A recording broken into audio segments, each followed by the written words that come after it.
Саламатсыңарбы балдар? Кыргыз тили сабагы башталды. Сабакка даярданабыз. Китеп, дептер баарын алдыңарбы балдар? Жакшы. Кана анда экранга көңүл бурабыз.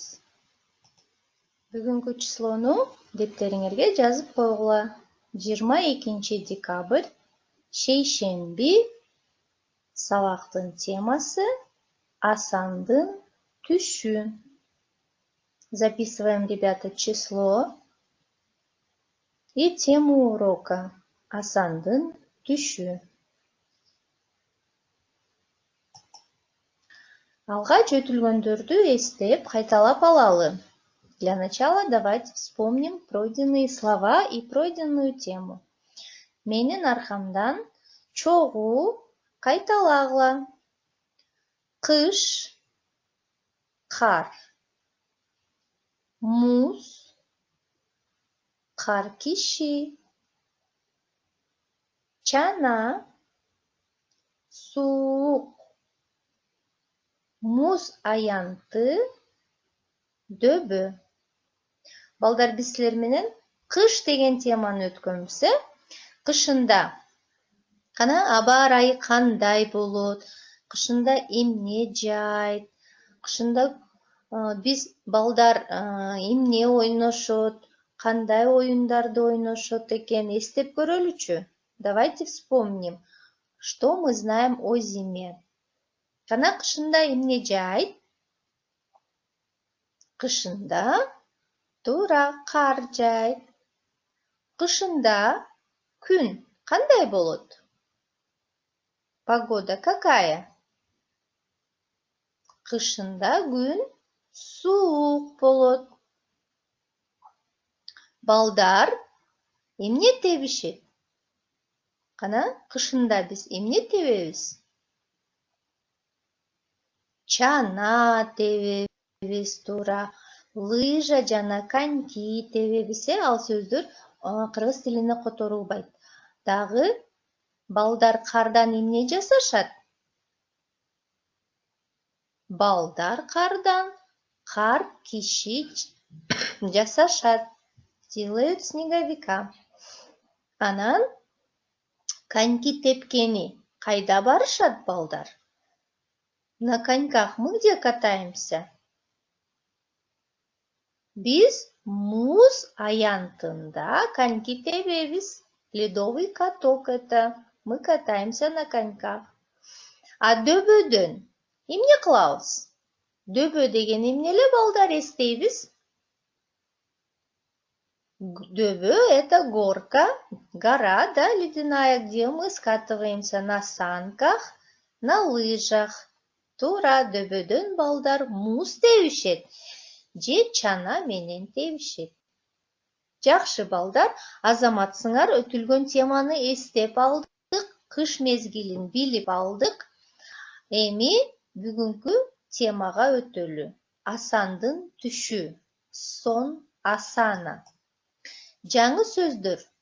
Жаңы сөздөрдү сөздүк дептерге жазасыңар. Новые слова, ребята, вы записываете в словарные тетради и запоминаете эти слова. Түш. Түш.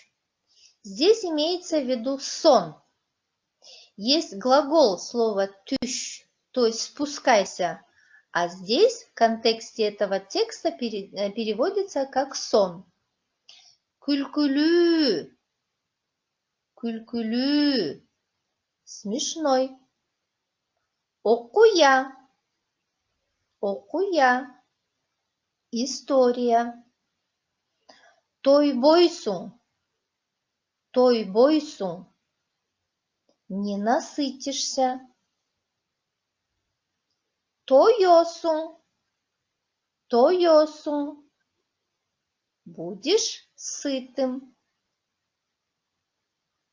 Күтүп тур. Күтүп тур. Подожди. Бул балдар бүгүнкү сабактагы жаңы сөздөр болду. Кана эми бул сөздөр менен сүйлөм же сөз айкаш түзүп көрөбүз. Какие можно составить словосочетания? Сөз айкаш. Түш. Мисалы, кандай түш? Какой сон вы видели? Кызыктуу түш, интересный сон.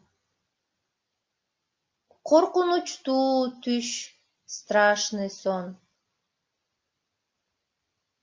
Күлкүлүү, смешной.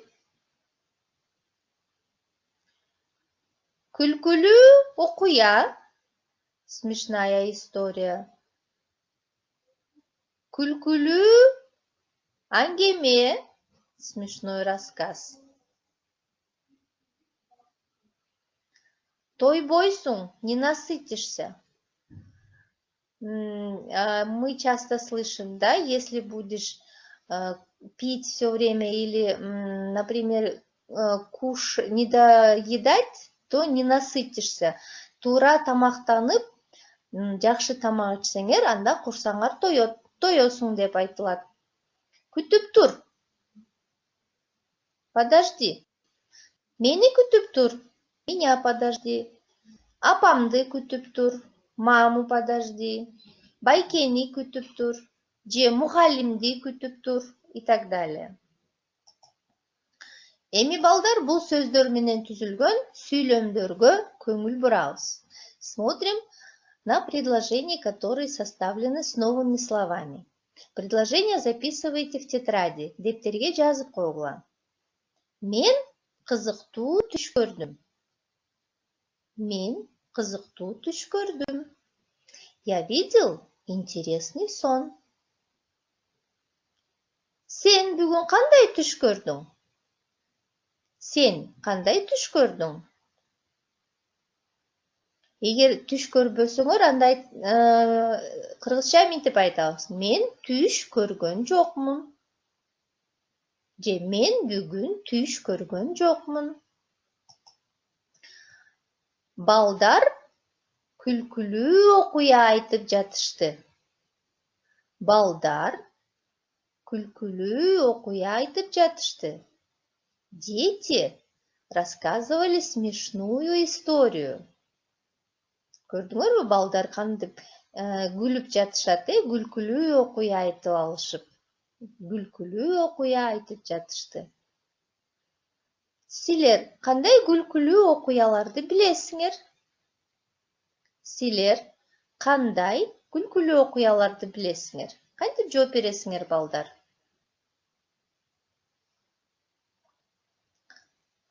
Андан ары кийинки сүйлөмгө көңүл бурабыз. Жашылчаларды эле жесең, тойбойсуң. Жашылчаларды эле жесең, тойбойсуң.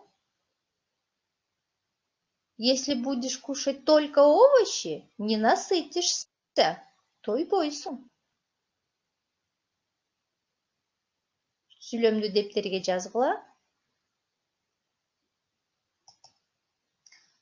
Тамакты жакшы жесең, тоесуң. Тамакты жакшы жесең, тоесуң. Если хорошо кушаешь, насытишься.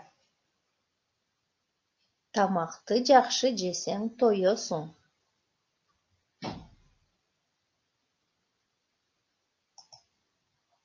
Мени мектептин жанында күтүп тур.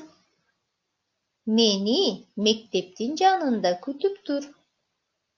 Подожди меня возле школы. Бала күтүп жатат, он ждет. Мектептин жанында күтүп жатат. Жакшы, балдар. Биз жаңы сөздөр менен сүйлөм жана сөз айкаш түзүп көнүктүк. Үйдөн дагы силер өз алдыңарча ушундай сүйлөмдөрдү түзүп айткыла. Эми, балдар, биз силер менен жомок окуйбуз. Асандын түшү. У нас сегодня сказка «Сон Асана». Асан уктап жаткан. Ал мындай түш көрдү. Асан спал. И во сне он видит такой сон. Токойдун ичи. Жаныбарлар чогулуп жатат. түлкі лыжа тээп келатат. Анын артында чанага бөжөктөрүн отургузган коён. Что же видит Асан во сне? Лес. В лесу собираются животные. Лиса на лыжах едет, а за лисой зайчик везет на санках своих зайчат. Ары жакта аю мамалагы менен келип калды. Баары чогулушту. Подошли еще медведь с медвежонком.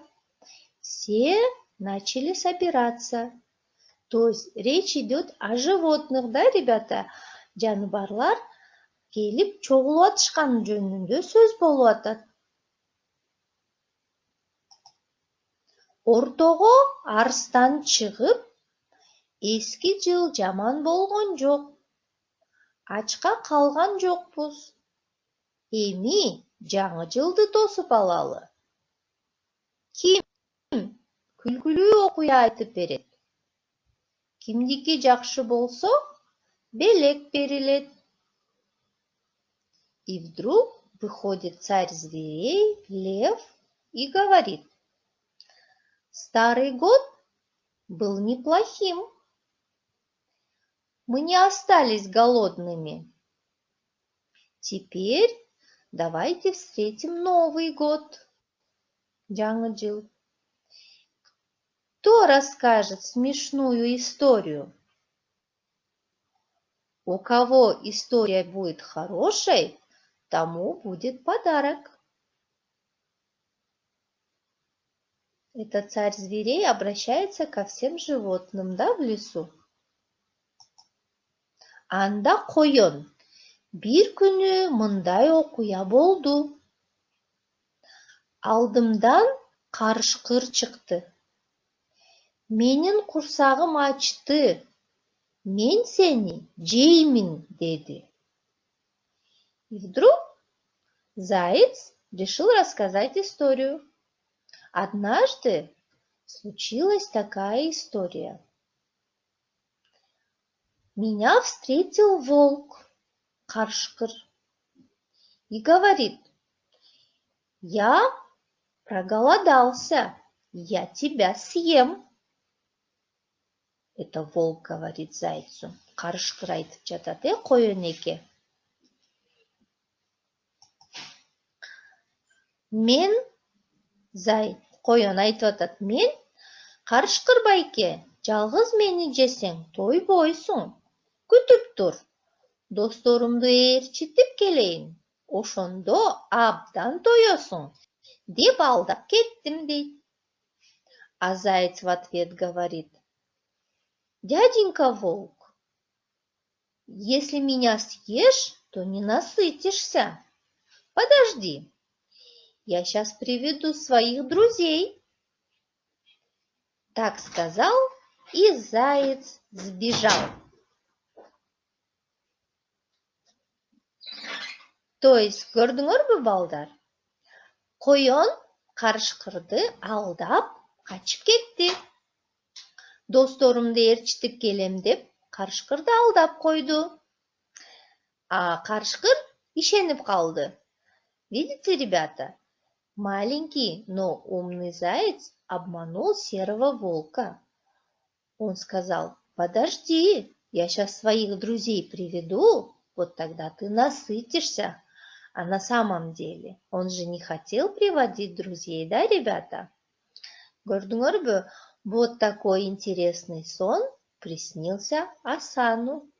Асанга ушундай кызыктуу жаныбарлар жөнүндө түш кириптир. Кызык бекен, балдар? Кызык экен, Эми суроолорго жооп бергиле. Ответьте, пожалуйста, на вопросы.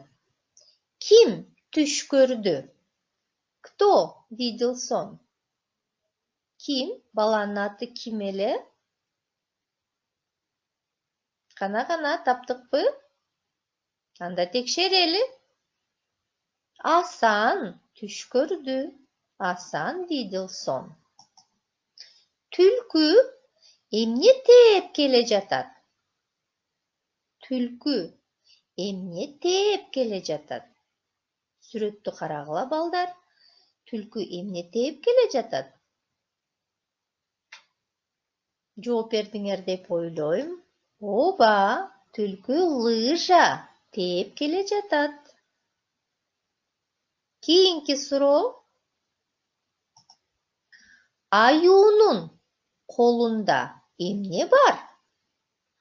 Аюунун колунда эмне бар? Кана, ким айтат балдар? Таптыңарбы?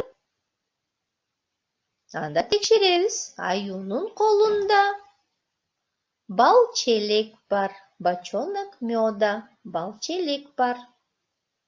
Азаматсыңар. Текст боюнча бир нече суроолорго жооп бере алдык. Балдар? Кана, бул окуя качан болуптур?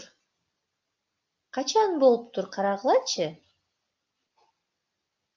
Жаңы жылдын астында, кышында болуптур. Туура. Эми балдар, сүйлөмдөрдү толуктагыла. Надо дополнить предложение. Сөздөр астында берилген. Нужные слова, скобки, түш, сон, чогулушту, собрались, окуя, история. Токойго жаны барлар. Кайсы сөздү коебуз балдар? Токойго жаны барлар. Туура, чогулушту. В лесу собрались животные. Алар кызыктуу айтып беришти. Алар кызыктуу айтып беришти. Кана, кайсы сөздү койдуңар? Алар кызыктуу окуя айтып беришти. Бүгүн сен кандай көрдүң? Бүгүн сен кандай түш көрдүң? Туура. Демек балдар, бүгүн биз силер менен Асандын түшү деген тексттен диалогту толуктайлы. Диалогту толуктап окула дейт. Сүрөт боюнча по картинке вставляем слова. Анын көзү дегенде кандай деген суроого жооп берген сөздөрдү коюп айтабыз. Мисалы, бул эмне? Бул эмне? Бул карышкыр. Анын көзү, кулагы кандай? Бул тапшырманы балдар силер өз алдыңарча дептериңерге аткаргыла. Ал эмне жейт? Сүрөттү карагыла. Ал жейт. Сен аны кайдан көрдүң эле? Где ты мог видеть такое животное? Мен аны көргөм. Дополните каждое предложение и запишите в тетрадях. Дептериңерге жазып коесуңар балдар. Эми үйгө тапшырма болсо 90-бетте 3-көнүгүүнү жазуу түрүндө аткарасыңар. На странице 90, ребята, есть 3-я көнүгүү. Надо дополнить, то есть там надо вставить правильное окончание. Сөздүн мүчөсүн коюп жазасыңар. Анан Асандын түшү деген текстти дагы бир жолу окуп алгыла. Үйдөн ата-энеңерге, байкелериңерге, эжелериңерге айтып бергиле. Сабак ушуну менен аяктады. Кийинки сабакта жолугушканча саламатта болгула. Сөздөрдү балдар дагы бир жолу кайталап коеюн. Жаттагыла. Жаңы сөздөрдү сөзсүз түрдө жатташ керек. Надо новый